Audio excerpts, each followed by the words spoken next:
Hi everyone, welcome to this class. So we're going to paint this hedgehog. There's a little gift on its back. Please don't worry about it if you don't want the gift on top of its back. You can just focus on the hedgehog. I want to add some snow to it. So when you take a look at the reference, we just see the hedgehog and we see like a fall scenery actually around it. But I want to make it a winter scene. So I'm going to actually create like snow around it.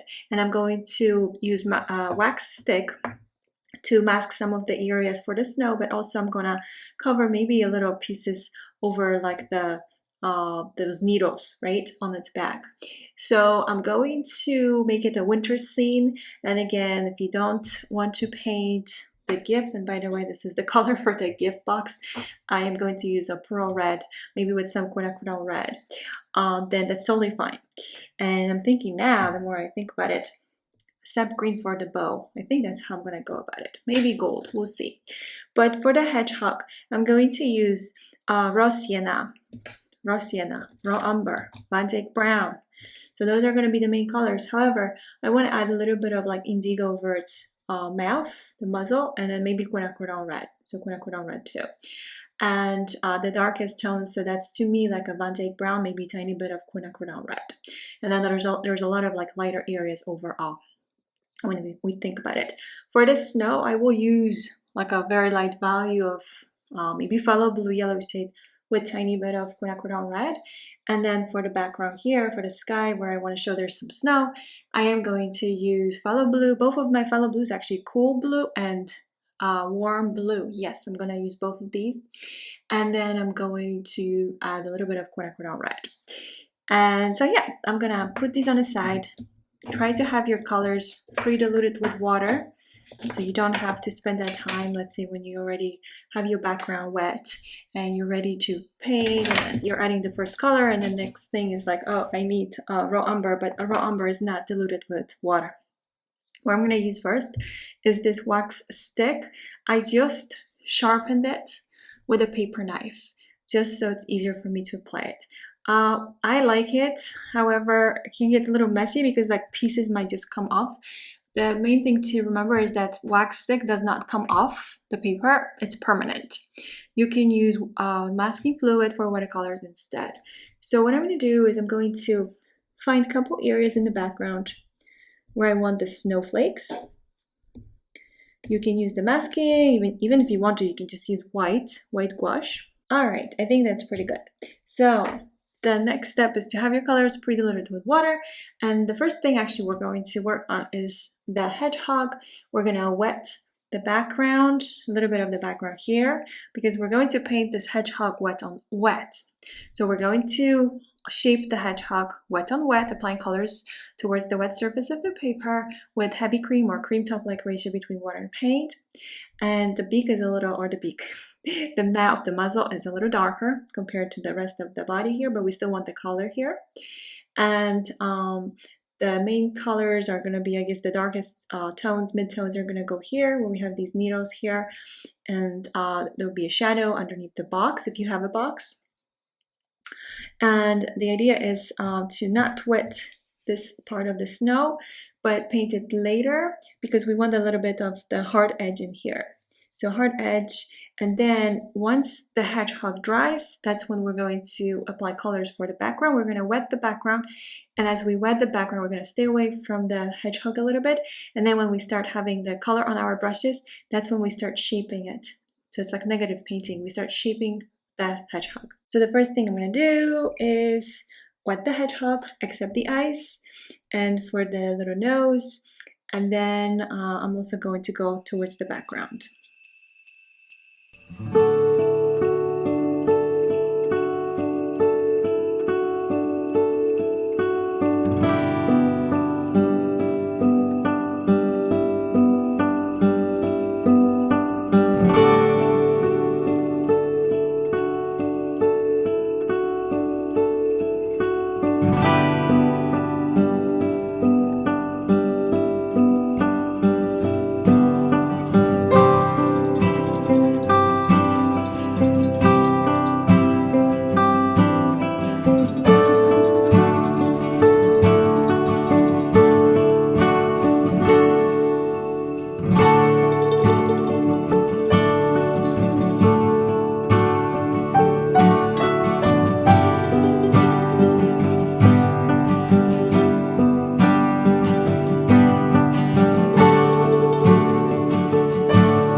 Thank you.